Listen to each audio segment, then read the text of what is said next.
variedad de música cristiana. Buenos días, Puerto Rico, 8:05 en la mañana. Estás en ruta. Hablamos de educación a continuación y de la posibilidad de que las escuelas por fin se reabran en Puerto Rico, la urgencia que tiene el país de esto, ¿no? Tenemos a un padre esta mañana y tenemos a un abogado, ¿verdad? Al mismo tiempo, es abogado, es papá. Tiene, ¿verdad? Hijos con necesidad de educación especial y de unos servicios particulares.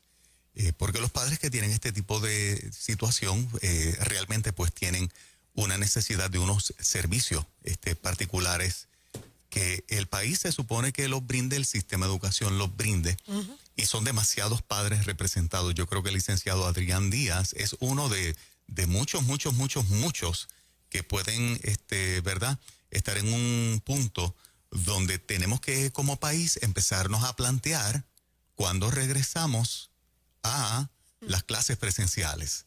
Como que se dejó de hablar del asunto, como que ya prácticamente no es importante. No sé, se perdió el issue de la importancia de regresar a las clases presenciales, mirándolo con la estadística objetiva que él nos va a estar compartiendo, precisamente de cómo están los contagios cuando a los jóvenes les afecta o a los niños les afecta. Y yo creo que como país, si no nos comenzamos a plantear esto, en lo que resta del semestre no abrimos y posiblemente en enero tampoco. Por eso lo tenemos de invitado esta mañana con nosotros, licenciado. Buenos días. Buen día, Juan Carlos. Buen día a los radioescuchas, aquí a los compañeros en la emisora. Pues mira, yo soy papá, sobre todo. Este es mi rol principal actualmente. También soy abogado. Presido una junta de directores de Centro Margarita en Sidra, que trabajamos con niños con necesidades especiales hace más de 45 años. Wow. También asesoro a varias entidades que trabajamos con niños con necesidad especial. Y ves, tú de la ducha haces un bachillerato en química y a veces pues eso pues lo saco, lo puedo usar para entender ciertas cosas que vamos leyendo en este proceso de la pandemia. Nosotros como institución, ¿verdad?, para hablar la experiencia, porque mucha gente piensa que abrir una escuela sería, o le han hecho pensar que abrir una escuela pues sería un suicidio, sería algo fatal y que vamos entonces a provocar una serie de daños. Y ese ha sido, parece que el mensaje que he sido llevando o adoctrinando a las personas con el miedo de toda esta situación. Y sabemos que el miedo es una cosa que hace a la gente cambiar, modificar y tomar posiciones. Pero después de eso tenemos que entrar a reflexionar y a entrar al conocimiento, a la información. Entonces ya tenemos más de 10 meses a nivel mundial con esta situación. Entonces hemos visto cómo en distintos países europeos, incluso en Oriente o en Turquía o en Estados Unidos, se han ido abriendo las escuelas, pero no se ha hecho en el vacío. Se ha hecho porque la data que se ha ido documentando, se ha ido recogiendo, demuestra que los niños y los jóvenes menores de 17 años no son personas, individuos que se afecten si se contagian. Me explico. Un positivo, que ahorita hago un paréntesis, un positivo a una prueba al SARS-CoV-2 no quiere decir que usted tiene la enfermedad. Son dos cosas distintas. Y se ha demostrado que incluso en universidades, donde ya hay miles de estudiantes que han regresado, pueden haber una cantidad considerable de contagios, pero no hay hospitalizaciones. El CDC publica la data. Hay otras universidades que también la tienen, como Brown University, donde te están diciendo, mire, aquí tenemos más de 1,000 o 2,000 escuelas reportándonos datos donde pudiesen haber algunos contagios, pero son mínimos. Incluso no hay contagios en el personal docente, que son los maestros. Hay una preocupación bien grande aquí de los maestros, de todos los empleados. Pues mire, vamos a ir orientándonos poco a poco porque parten de la premisa de que los niños son vectores de contagio. Y eso no es lo que te dice la data. La data te dice que aunque los niños se contagian, o su carga viral es muy, muy leve, muy pequeña, que no contagia a los adultos. Por lo tanto, ¿por qué vamos a mantener las escuelas cerradas?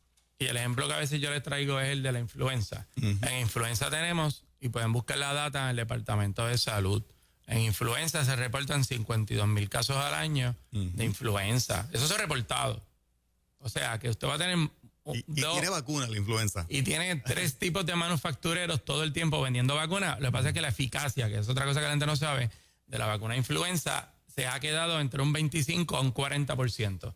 depende de que sepa ese año estén vacunando y otras condiciones ambientales que pueden haber y del ser humano, ¿verdad?, que se vacuna. Entonces, aún teniendo vacuna, la data te dice que los niños de 0 a 4 años son los más que se hospitalizan cuando viene la influenza. Está hablando creo que un 30, un 40% de hospitalizaciones son de niños de 0 a 4 o hasta 12, 14 años. Pero cuando cogemos la misma edad y lo comparamos con el COVID, la población que menos se hospitaliza son los niños.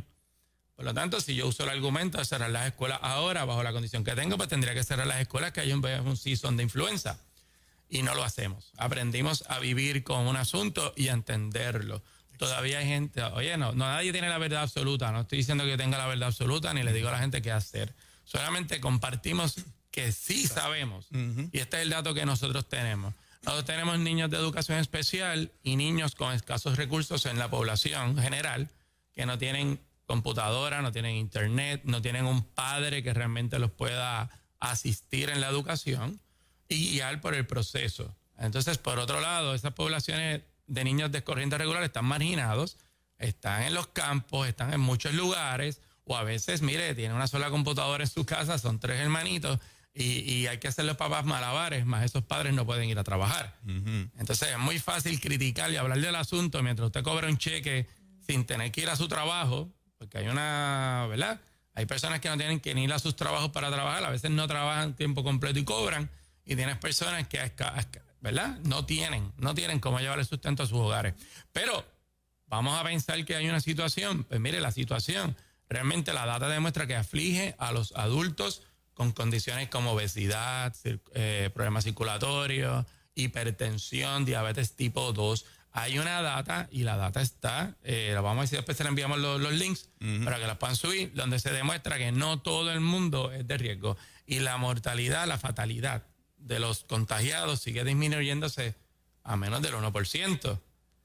Entonces, nuestros niños de educación especial, ¿verdad?, particularmente que queremos salvarlos de este abandono que el Estado ha hecho, se han visto envueltos en la burocracia. La burocracia. ¿De qué cantidad estamos hablando de estudiantes? O sea, que pues mira, a nivel de Estados Unidos, pues fíjate, yo quiero dar a nivel de Estados Unidos, son más de 7 millones de estudiantes de educación especial a nivel de la nación, más de 7 millones. De estos 7 millones, muchos estuvieron sin servicio desde marzo hasta ahora, hasta agosto. Distritos escolares siguieron abriendo, pero en ese interín, la ley federal que aplica a Puerto Rico también, que es IDEA, indica que los niños, si van a una escuela y esa escuela se cierra por completo y nadie recibe servicios, pues ellos tampoco son mejores que nadie, pues tampoco reciben servicios. Pero una vez empieza a dar los distritos escolares servicios, hay que garantizarle el servicio. Entonces, en Estados Unidos, en Nueva York particularmente, se radicó un pleito de clase identificando todos aquellos distritos escolares que no estaban dándole servicio a esa población. Y me explico, yo no puedo sentar a un niño con, por ejemplo, autismo, para hablar de mi caso personal, porque es el más que conozco, donde él se para, se sienta, él no sigue instrucciones al detalle, necesita que se le manipule, que se le dirija. Yo no, aunque él sepa usar la computadora y buscar sus videos, las cosas que le gustan, él no sabe literalmente a veces seguir las instrucciones y menos desde la computadora. Por lo tanto, su asistente, que en vez de estar al lado de él, pues pretende que también esté en una computadora.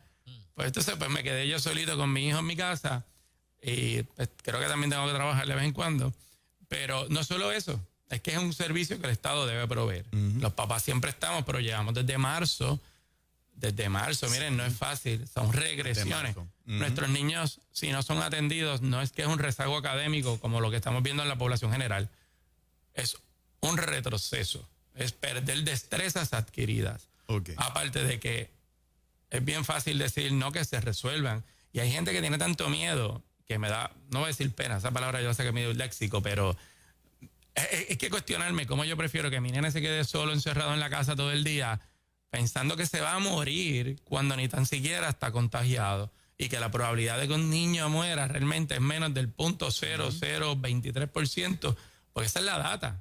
O sea, los niños no son de riesgo de fallecimiento. Por lo tanto, mi niño sigue perdiendo sus destrezas de socialización. Ir a un gimnasio ahora para él es imposible. Hace 3 años íbamos 3 veces en semana. Ahora peleamos 1 hora para tan siquiera entrar, hacer 3 minutos e irse porque no quiere. Si es que el gimnasio está abierto. Sí, ahí hemos abierto un poquito.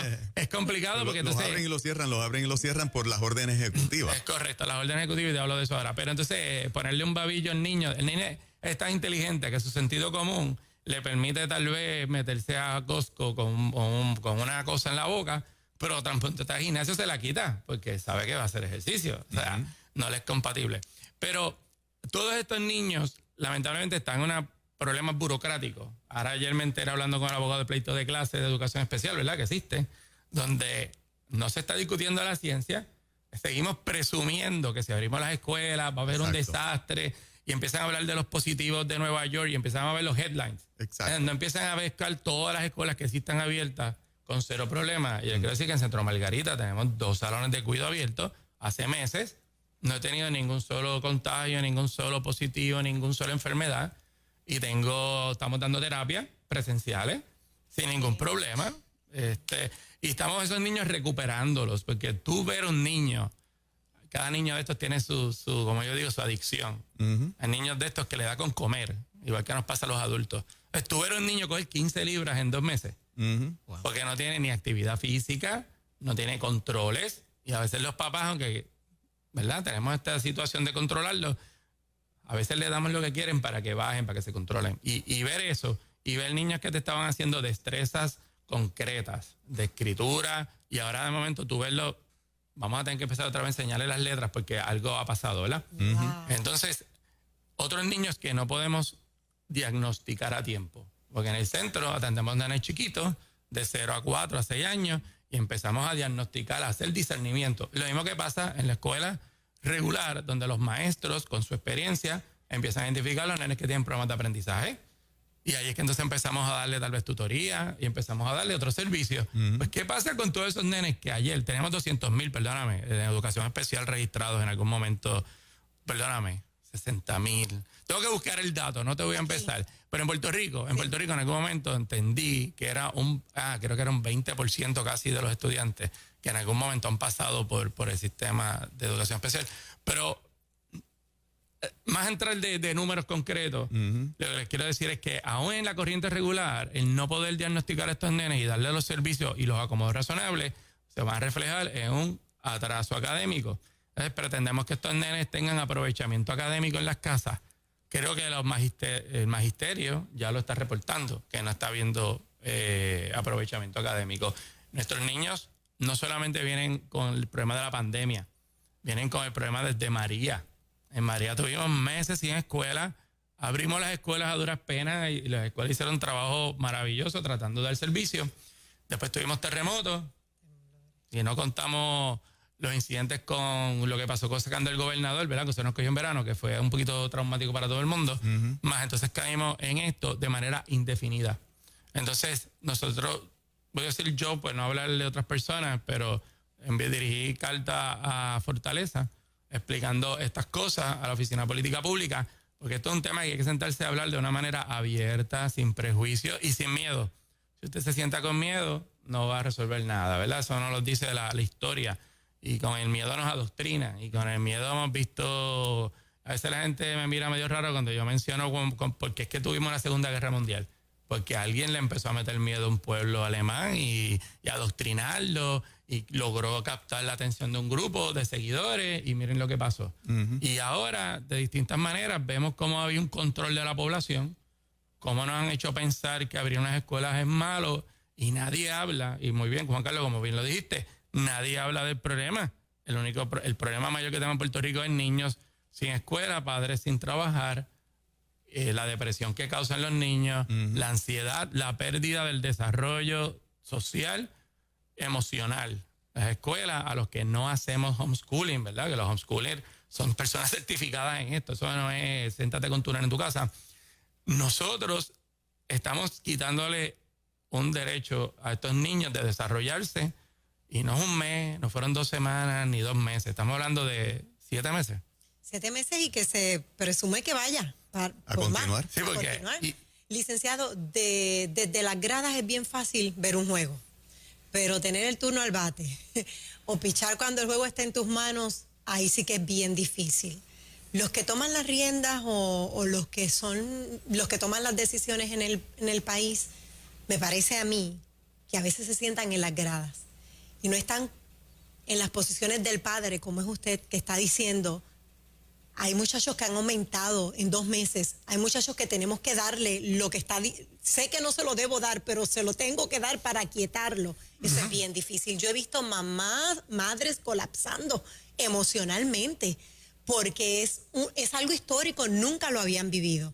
Entonces, ¿cómo nosotros podemos, aparte del mensaje que usted está llevando y que nosotros llevamos aquí a diario, cómo podemos hablarle a otros padres para crear conciencia y quitar ese miedo, por lo menos disminuir ese miedo que desde el principio es lo que está imperando, el miedo?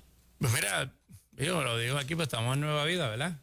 Hay una cosa que se llama amor, ¿verdad? Entonces, cuando tú amas a alguien, a veces el amor se confunde y uno se vuelve un poco egoísta. Entonces, los papás caemos en el egoísmo por proteger a nuestros hijos y no nos damos cuenta de que en esta protección que tenemos o sobreprotección le estamos causando un daño por lo que le acabo de explicar: depresión, falta de desarrollo, rezago académico, pérdida de conexiones, ¿verdad? Con los familiares. Hecho, la propia Organización de Naciones Unidas ha admitido que el rezago a nivel educativo, a nivel mundial por el COVID es enorme y que se debe hacer algo para impedir que continúe el que los estudiantes estén fuera del salón de clases, porque el atraso que están teniendo los estudiantes a nivel mundial por el COVID es impresionante y la propia ONU está diciendo, tenemos que trabajar con esto. Esta semana la consejera Liz Millán, parte del equipo de este programa, nos compartía que 850,000 personas se han quitado la vida relacionados al problema del COVID. De marzo para acá. De marzo para acá. Se han muerto a nivel mundial 1,027,000. Se han quitado la vida 850,000. Casi la misma cantidad. Sí, y en Puerto Rico no es la excepción. Habría que hacer un sondeo, pero tengo un poquito de datos de eso, pero la cantidad de personas que han llegado por suicidio a la funeraria ha aumentado. Exacto. Y el que está en su casa, y esto lo digo con respeto, todo el mundo la pasa aún mal. Pero esto no es una queja, es una situación de cómo vamos a resolver la situación y cómo no la queremos empeorar. Entonces, mire, si las escuelas los niños dan positivo, y lo van a ver en Estados Unidos y otros países que hacen muestreos, no necesariamente porque los niños estén enfermos, lo hacen como al staff, a los empleados, empiezan a hacer muestras al azar, y entonces empiezan a dar positivos. Pero esos positivos no se traducen en enfermedades. Y ese detalle es muy importante porque nos han hecho pensar que un asintomático es un transmisor. Y eso no es correcto. Puede haber una persona con síntomas que tenga carga viral que sí pudiese transmitirlo a personas que estén en mucho contacto con él. Pero también hay muchos estudios que te dicen que si la carga viral de la persona, que no es millones y millones no son organismos, porque los virus no son organismos vivos. Si tienen una carga viral muy baja, pues no van a transmitir. Y eso se traduce cuando vemos las hospitalizaciones, que yo creo que es la mejor manera de ver esto es ver cuántas hospitalizaciones, cuántos de esos 100 niños que dieron positivo fueron hospitalizados. Ninguno. 1%. Entonces tú no tienes un problema de salud pública. No hay razón para cerrar el sistema, para cerrar todas las escuelas. Mire, es un dato. Mire, cuando aquí vino el SARS, aquí en Puerto Rico se hizo, después del SARS y el MERS, se hizo un reglamento, el 7680, búsquelo. Ese reglamento se hace para atender asuntos de epidemia e incluye pandemia. Y se hizo un reglamento, pero llegó el momento de aplicarlo y no lo aplicamos. La gobernadora tomó una batuta, empezamos a copiar modelos de otros países que no se han demostrado que fueran exitosos, que sí se ha demostrado que han causado daño. No miramos a Sweden, que Suecia todo el mundo lo criticó porque no cerró. Y ahora en Europa su índice de contagio y fatalidad ha seguido bajando. No vamos a entrar en los detalles de las teorías de por qué es esto, si es inmunidad de rebaño o no, pero ha seguido bajando y no sufrió todos los daños que nosotros ocasionamos. No quiere decir que no se tomen medidas, no, es que hay unos reglamentos y las guías del COVID que se hicieron dicen que no se recomienda los cierres generalizados de escuelas. Eso es un documento oficial del Estado. No lo vamos a mirar, no vamos a dejar cerrado. Mire, gente, hicimos unos reglamentos, vamos a abrir las escuelas. Si en Fajardo hay un brote, puede haber de influenza o de cualquier cosa, y usted tiene que cerrar una escuela una semana, pues no tiene que cerrar la de Mayagüez. Correcto. ¿Verdad? O si tenemos una iglesia, que viste mal la iglesia, que me da mucha lástima lo que ha pasado, y usted tiene una iglesia o un sitio particular que es un contagio X, pues no tiene que cerrar todos los establecimientos ni todas las iglesias. Eso no me hace sentido, al menos que no sea el mantener el control de la población.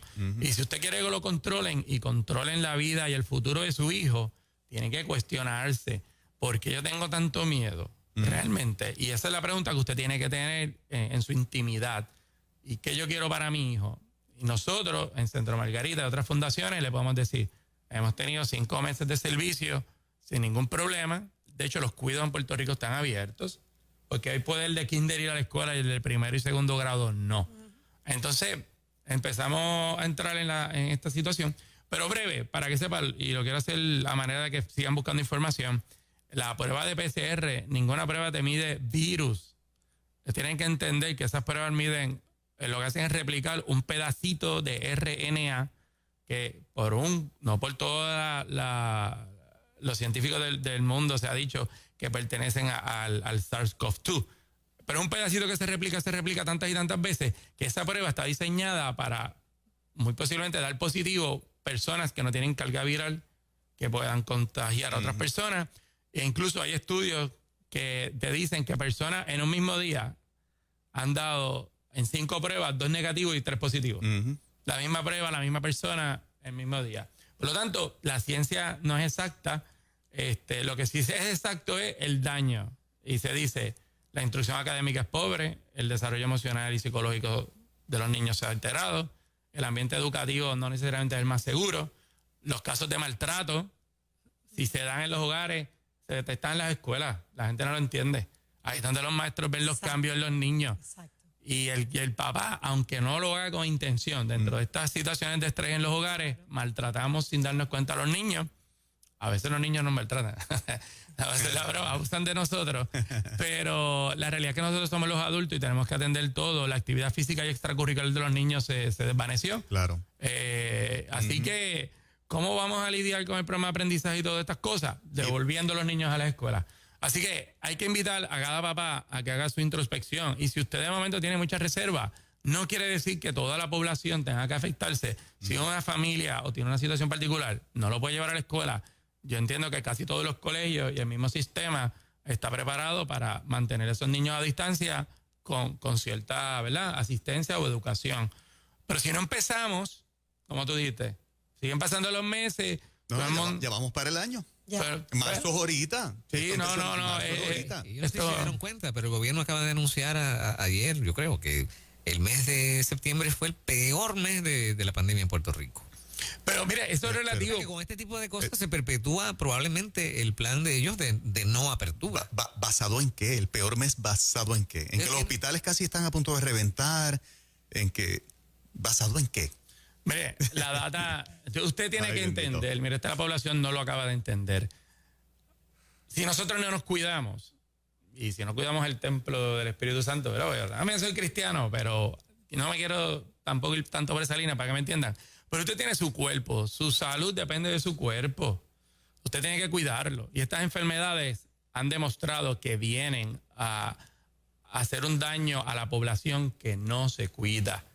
Hay enfermedades que son inevitables, pero si nosotros miramos para atrás, podemos hacer muchas cosas mejorando la alimentación, cambiando los estilos de vida, bajando, y esto es un problema. Cuando los españoles e italianos empezaron a hacer las autopsias, empezaron a encontrar los coágulos de sangre, los coágulos en pulmones. ¿Por qué? Porque hay unas teorías de estrés oxidativo que causa el COVID una vez entra al alveolo, y eso, como tú lo tienes que combatir, es con ejercicio, con otras cosas y otros medicamentos antiinflamatorios. Hay protocolos ahora mismo que en Puerto Rico no se hablan, exitosos, donde doctores han atendido miles de pacientes sin fallecimiento. Pero mire, entonces lo que te iba a decir, tenemos que cambiar el estilo de vida para mejorar la salud, porque si no, otros virus nos afectan. Los hospitales reciben un paciente de celulitis, y esto es un dato, pues esto lo sé, y si sale positivo, lo notifican como una hospitalización por COVID, y lo tratan como COVID y facturan como COVID. Wow. Vamos a hacer la pausa y regresamos con el licenciado Adrián Díaz esta mañana, hablando particularmente de cuándo regresamos a clases presenciales y cuándo se restauran los servicios a los estudiantes de educación especial. Regresamos ya, 8:29, buenos días. Ahora, Nueva Vida Noticias. Nueva Vida Noticias. Presentado por Medina Auto. Nissan y Kia. Carretera número 1 Caguas. 787-305-3511. Juan, ¿el doctor no viene? Y No viene. Empire Gas, sirviendo a Puerto Rico por más de 50 años. Nueva Vida Noticias. Bueno, el municipio de San Juan realizará hoy martes una prueba de sonido en la comunidad de La Perla de cara a la instalación de un nuevo sistema de alarma de tsunami. La alcaldesa de la capital, Carmen Yulín Cruz Soto, explicó que la prueba se realizará ahorita de 9 de la mañana en adelante, por lo que exhortó a los residentes de estar prevenidos. Hoy se estará realizando una prueba de sonido en La Perla para la instalación de una alarma que alertará en caso de una emergencia de tsunami a los residentes de la comunidad y de la calle. Así que se trata de una prueba de sonido y queremos que nuestros residentes estén prevenidos, detalló la ejecutiva municipal a través de un comunicado de prensa. 8:31, buenos días. Llegó el Kia Monsters Sales Event a Medina Auto con intereses desde 1.49, bonos de hasta 3,000 y no pagas hasta el 2021. Kia te ofrece garantía de fábrica de 10 años o 100,000 millas. Llegó el Forte del 2021. Además, el Río con pagos desde $285. La Soul Player se va con pagos desde $335. Las mejores ofertas están en Medina Auto, tu dealer Kia en Caguas, carretera número 1, liquidando modelos del 2020. Llama 305-3511. 305-3511. Por más de 50 años, Empire Gas ha servido a Puerto Rico, siempre brindándote durabilidad, servicio y garantía. Empire Gas te quiere seguro. Confía la recarga de tus cilindros para gas propano a nuestros más de 500 distribuidores localizados en todo Puerto Rico, incluyendo Vieques y Culebra. Llámanos al 787-751-5725. Empire Gas, comprometidos con el pueblo de Puerto Rico.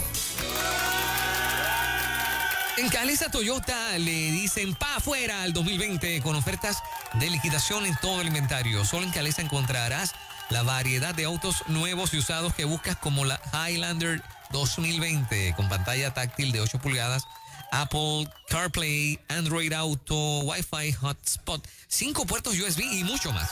Llévatela hoy con pagos desde 373 mensuales y bonos de hasta 2,000 y garantía de por vida. Escoge entre esta y las mejores ofertas en Toyota solo en Calesa. Visítalos de lunes a sábado de 8 de la mañana a 6 de la tarde y los domingos están abiertos de 11 a 5.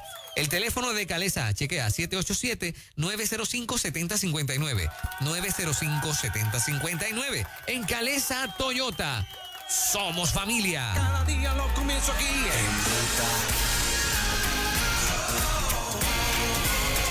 En Ruta. En Ruta. En Ruta.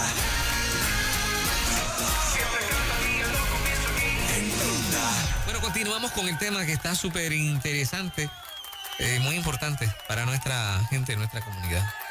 Mira, básicamente lo que estamos planteando es cuándo el Estado regresaría a las clases presenciales. Yo no tengo noción de cuándo siquiera fue la última vez que se abordó esa posibilidad de parte del Departamento de Educación. ¿Usted tiene alguna referencia de cuándo fue la última vez que Educación hizo algún approach a la posibilidad de regresar a clases presenciales? Pues mira, como abogado y como presidente de la Junta, yo trato de mantenerme en contacto o pendiente a esa situación.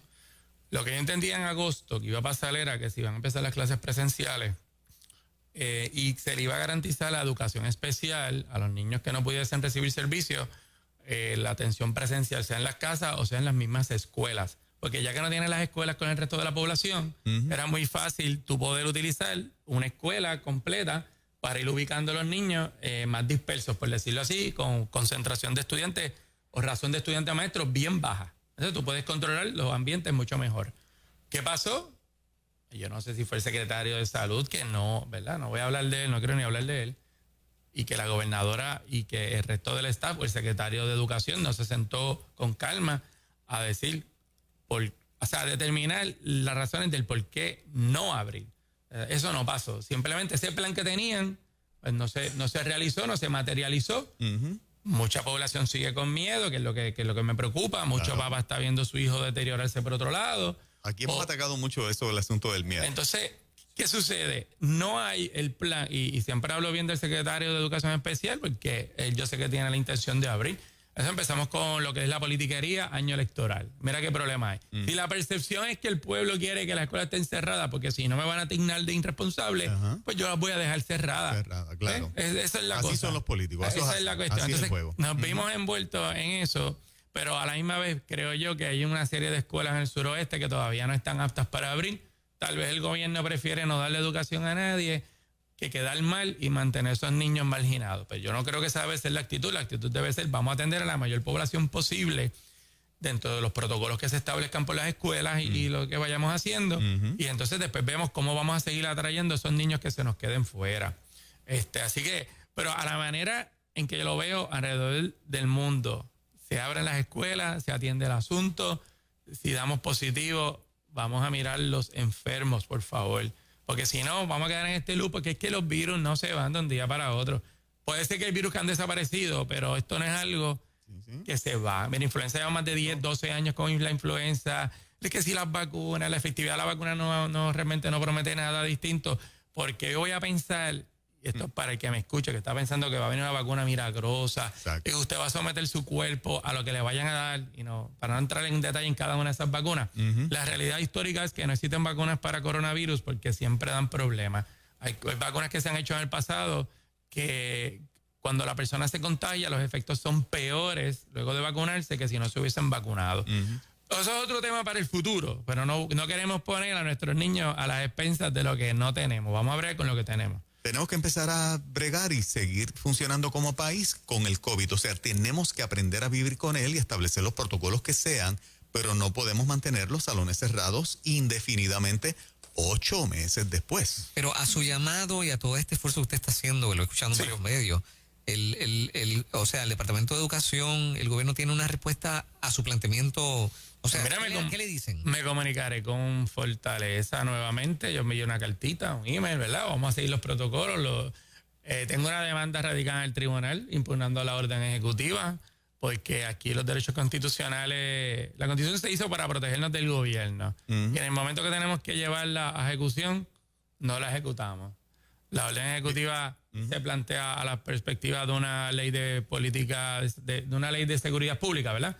Una ley que existía cuando pasó el huracán María, que cuando Rosselló dio un toque de queda, lo tuvo que quitar porque la Constitución no se lo permitía y esa ley que existía tampoco se lo permitía.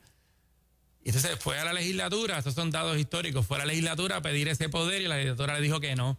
Pero ahora, como tenemos tanto miedo o tantas influencias o el gobierno tiene otro norte, pues una ley que entendemos, está en nuestra opinión legal, ¿verdad? A mí y de otros abogados, y que lo que de historia yo creo que nos da la razón, hemos usado una ley para violentar derechos fundamentales. Pero mire, si hicimos lo que hicimos, como pasó en el huracán, 1 mes, 2 meses, vamos a volver a nuestro, como hizo Japón. Japón ha respetado su constitución, no ha hecho lo que hicimos aquí. Pero sin embargo, no, vamos a prolongar 8 meses.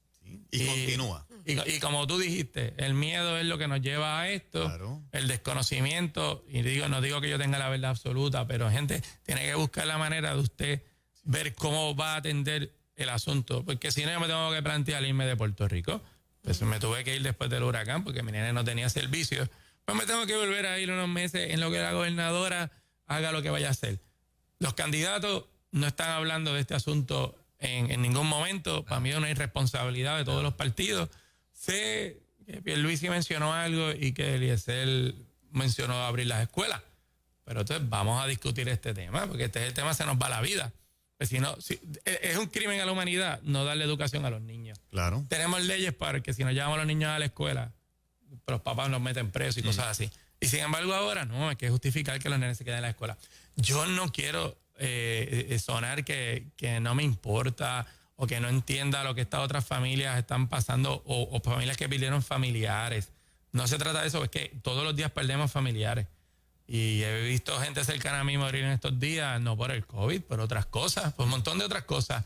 Y tú sabes que estos seres humanos están encerrados en un home sin que nadie los visite, en un hospital sin que nadie les dé un abrazo antes de morir. Personas que dicen, no puedo ir a ver a mami porque va y se me muere de otra cosa que padecí hace meses. Eso es inhumano. Totalmente. Y tenemos que ver la realidad de lo que estamos haciendo y hacia dónde vamos.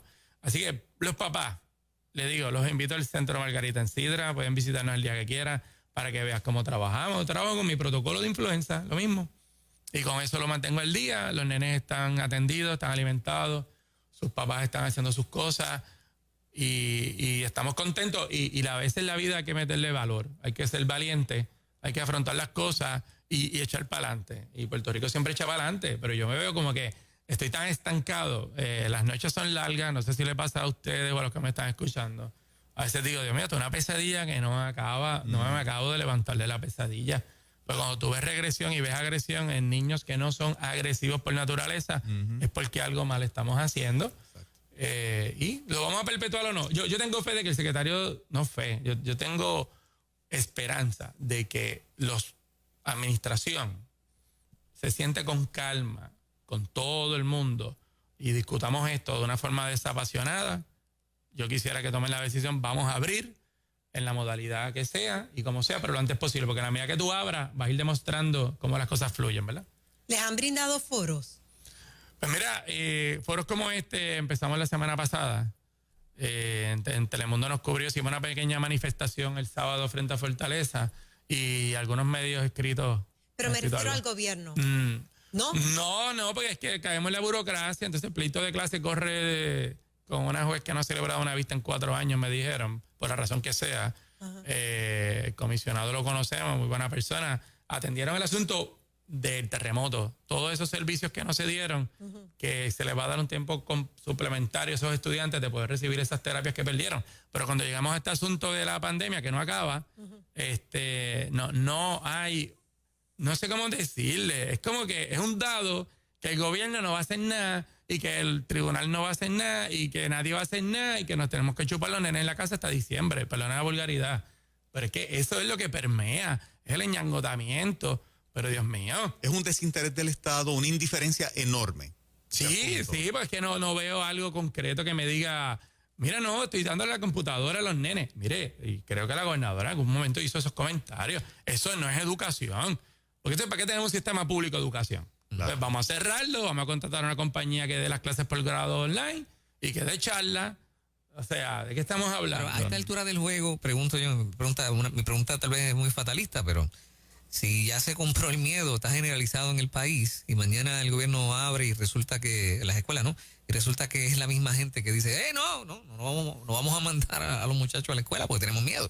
No, pero es que volvemos, igual pasa con los restaurantes, pasa con los gimnasios, pasa con toda la industria. Como hay un miedo, tú abres y no piensas que porque abriste se te va a llenar el lugar. No va a pasar, eso no va a pasar.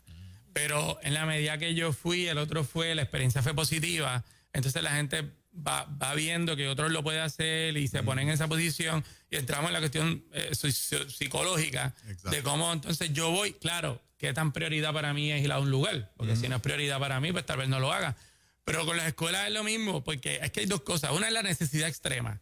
Yo tengo gente que me ha llamado que los van a votar de los trabajos y hay algunos que han votado porque ya se acabaron las licencias. Sí. Mamá tiene que decidir, mamás solteras que están por ahí y papás solteros que también hay, donde tengo que trabajar o me quedo con los nenes o busco a la abuela, ¿verdad? Que ya ustedes deben que haber visto esas historias de las abuelas peleando con el internet, si es que las abuelas pueden manejar el internet y los niños. O sea, hay una población que vamos a ir a las escuelas, hay otros papás que tienen reserva, hay otros papás que quieren observar cómo es que se va a dar la cosa. Todo eso es razonable, es viable. Pero el primer paso lo tiene que dar el gobierno, eliminando la orden ejecutiva y dejarlo a los... Acuérdense también que hay escuelas privadas que están preparadas, están listas para empezar desde hace tiempo. Pues déjenos empezar y que empiecen las escuelas que puedan empezar y vamos a monitorear el asunto. No me da miedo que hayan positivos. Entiendo que siempre van a haber positivos porque es que con influenza me patean en la cara. Mire, gente, hay 2.500 casos semanales en el season de influenza. La semana en Puerto Rico que menos casos tiene de influenza, creo que es 350 casos confirmados en una semana, cuando no es season. Wow. ¿Y por qué no miramos la estadística? Vamos a ver, no, es que la influenza no es lo mismo que el COVID. Bueno, hay que tener cuidado. Tiene más mortalidad. La data dice que tiene más mortalidad. La influenza mata a mucha gente, depende del país. Y claro, conocemos más el virus, creamos un poquito de resistencia. Nuestros niños tampoco, y esto lo dice, no me lo estoy inventando, van enfermándose de catarro, de otras cosas, y esas T-cells, que es el primer mecanismo de defensa, los macrófagos y otras células especializadas, empiezan a atacar el virus tan rápido que sus células que generan anticuerpos no se enteran. Y eso también pasa en adultos, y por eso es que hay personas que dicen, le dio 2 veces. Bueno, pues es que, perdona, que no quiero ser el perito, pero es de lo que he leído. Es que empiezan en una primera contagio, lo combaten rápido, no genera anticuerpos, por lo tanto, me puede volver a dar. Y eso está documentado, pero en nuestros niños particularmente, pues mire, gracias a Dios, esos niños nacen, voy a decir perfectos, bueno, los seres humanos son perfectos, aunque algunos nos veamos, tengamos nuestras condiciones, pero somos como somos. Y ese sistema inmunológico está menos afectado que el de los adultos. Al igual que no tienen otras enfermedades. Y como no tienen otras enfermedades, comorbilidades, pues les es más fácil a ese sistema. Así que yo invito al secretario de Educación, yo no lo conozco personalmente, yo tengo que presumir que todo el mundo en el sistema quiere dar clase a estos niños. Yo no voy a pensar eso jamás. Pero no podemos tener entonces un miedo y unas consideraciones ajenas a la realidad de nuestros niños que sí están sufriendo los daños, porque no nos podemos sentar con calma a definir hacia dónde queremos ir. Tengo la impresión de lo politizado que está el país y obviamente las agencias, las estructuras, el Departamento de Educación es uno de los más politizados, que el estar en una recta eleccionaria está jugando un papel fundamental y que no creo que ningún funcionario, ni la gobernadora, ni nadie en el equipo de trabajo se vaya a pensar, a poner a riesgo de hacer algo antes del día 3 de noviembre, que son las elecciones. Me parece que esto se queda después del día 3. Lo importante es que si no se comienza a hablar desde ahora y a poner presión desde ahora, yo tengo la impresión que en enero no habría clases. O sea, si no se plantea la necesidad luego del periodo electoral, que gracias a Dios después del día 3 las cosas cambian, se sabe quién ganó y qué es lo que va a pasar. De lo contrario, no. Bueno, la gobernadora no corre para ningún puesto electivo. Ella ya no gana ni pierde. Yo creo que aquí hay que pensar en los pero niños. su partido sí, yo estoy seguro que están protegiendo a todos. Y su candidato, pues no sé, su alcalde, legislador. Claro, pero su candidato tímidamente ha dicho que abran las escuelas. Yo puedo pensar que ese candidato lo piensa como que yo puedo pensar que Pierluisi lo ve como que es una necesidad abrir las escuelas. Por lo tanto, yo creo que el mismo partido. Que lo hagan. Bueno, claro. Es el presidente de ese partido. Claro, por eso que vamos que llamar la atención a él, porque él es el de ese partido, el que está en la administración. Mira, pero es que llega un momento que dices, Dios mío, vamos a abrir con calma, pero vamos a abrir, porque es que también tú pensas que va a abrir en enero. Exacto. ¿Y qué pasa si esperas enero para abrir y en enero pasa algo que tú no sabías que iba a pasar? Exacto. Vas a tener que volver a cerrar porque los mecanismos que usaste no eran los adecuados. Claro. Pues tienes que empezar a hacer tu plan piloto desde ahora. Correcto. Dejarnos a las instituciones y a las escuelas que estamos ready a hacerlo y a los papás que estamos dispuestos. Dígame, yo no voy a seguir con el experimento de mi hijo en mi casa, mi niña en mi casa, atrasándose en la educación. Yo voy para encima, yo los alimento bien, yo los cuido. En mi casa nunca ha habido un caso de influenza, gracias a Dios. Han cerrado las escuelas de los nenes 1 o 2 veces. Los míos ni se han enterado, o si se enteraron, su sistema inmunológico, que Dios los bendiga, está saludable. Pero mire, vamos para adelante. Si hay niños, y sabemos que hay niños que tienen otras condiciones particulares, el resto de la población, en vez de dejar a esos nenes abandonados, vamos a ayudar a esos niños. Vamos a darle tutorías particulares. ¿Cómo la población puede ayudar? Moreima, tú tienes un planteamiento. Sí, es que quería preguntarle, yo sé que quizás no es experto en este tema, pero como a modo de pregunta y sugerencia, el interlocking sería una alternativa para aquellos que no se atreven a abrir completamente e ir poco a poco.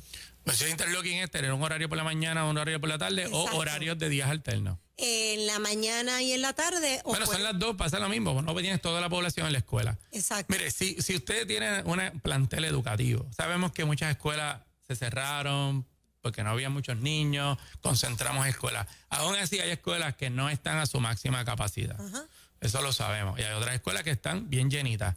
Pues más seguro, si usted va a bajar los estudiantes a 10 estudiantes por salón, pues ahí usted va a tener que definitivamente utilizar lo que tú dices, porque no te van a caber. Tienes 20 salones y 400 estudiantes, pues no vas a poder meter 10 en 20 salones porque nada más tienes 200.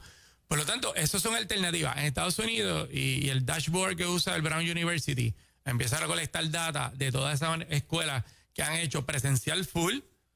Intermitente quiere decir que algunos están en las casas, otros híbridos. Ajá. Unos en las casas, otros en las escuelas y tienen los interlocking. Y esa data se va reportando.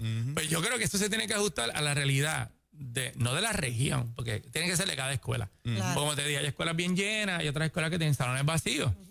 Entonces, y empezamos a hacer el ejercicio. Yo creo que... de buscar y comenzar a hacer el ejercicio como usted. Claro, pero vuelvo y les digo, la data, el CDC, mire, lo voy a citar, ¿verdad? Porque después no vayan a pensar que yo estoy aquí inventándome las cosas, pero el CDC recomienda que se abran las escuelas. Entonces, cuando vamos... El CDC recomienda que se abran las escuelas. Dice, according to the Meromero Centers... dice que se abran. Sí, dice que se abran. Dice, according to the Centers for Disease Control and Prevention, ¿verdad? El CDC.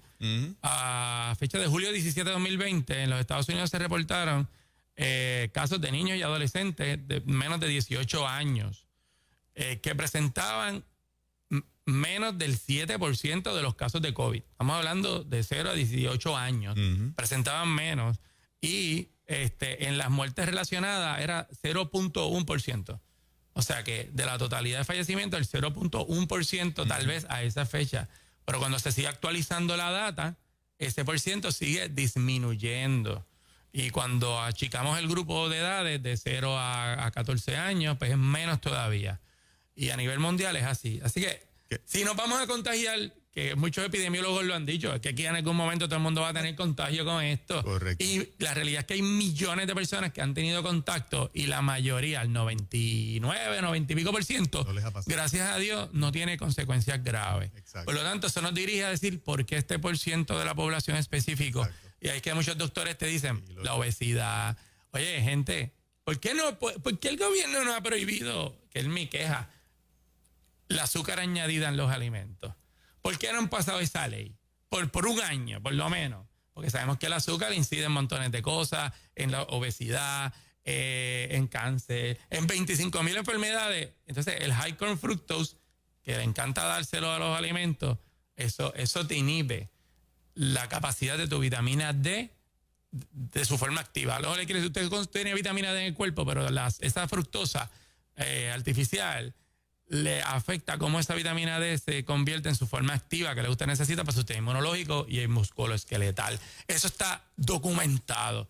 De eso ahí, en la forma de calcifediol, es otra forma de vitamina D que se está usando en protocolos donde no son estudios a gran escala, pero donde se han hecho 200, 300 pacientes, 0% termina en IQ, porque son pacientes que ya están hospitalizados, le empiezan a darle esa forma activa de vitamina D y el porciento de que van a IQ es 0 y todos terminan en su casa. O sea, hay mucho tratamiento, pero como seres humanos tenemos que usar la lógica, no es miedo. Es decir, ¿qué mecanismos yo sé, que yo conozco, que yo puedo hacer para evitar que esta enfermedad realmente, si es que me contagio, me afecte? Y eso es lo que yo creo que no se discute. Yo no sé, yo no oigo tanto de la televisión, pero no se discute en muchos medios. Y esa es la discusión inteligente que hay que tener para poder lidiar con estos asuntos. Nos corre el tiempo rápido, licenciado. Gracias por toda la información. Me alegra que haya dado el detalle, entre muchas cosas interesantes, de que el CDC desde el mes de julio recomienda en que se reabran las escuelas. Eso es algo que no se le da relevancia en los medios. Y si son los meromeros de la materia, que lo son, y ya están diciendo deben abrir las escuelas, debería haber un plan hace rato y deberían estar abiertas hace rato. Esperamos, ¿verdad?, que medios como 97.7 Nueva Vida, que siempre han sido bien firmes en contra del miedo, y si tenemos que acostumbrarnos a vivir con esto, como tenemos que acostumbrarnos a vivir con el COVID, y cuando venga otro, hay que establecer protocolos y la vida continúa. No podemos estar indefinidamente encerrados en la casa y mucho menos tener a los estudiantes encerrados en la casa. Licenciado, gracias por este tiempo. Gracias a ustedes por el tiempo, a todos los padres. Tienen un amigo en mi casa. Siempre juego las historias, como tú dijiste ahorita, de terror, de desesperación. Mi casa está abierta, la de otros papás está abierta. Hacemos lo que sea. Qué bueno. Y compartimos los malos ratos. Y los buenos también. Y los buenos también. La cuestión es que no se sienta solo, porque dentro de todo esto nos estamos sintiendo solos, nos están separando, Sí. nos están quitando la facultad de discutir los asuntos importantes también. Exactamente. Esto es parte de esto. Pero no tenga miedo de tocarle la puerta al vecino. Si usted se siente y necesita hablar con su vecino, hable con su vecino. Si su vecino no lo quiere dejar entrar y prefieren, pues se sientan al frente en 2 sillitas y comparten y hablan y viven, ¿verdad? Hay que vivir. Pero no podemos aislarnos. No podemos morirnos en las casas. Así que positivos todo el mundo. ¿ok? Gracias, licenciado, por estar con nosotros. Bendiciones. 8:54 de la mañana. Estás en Ruta Nueva Vida 97.7.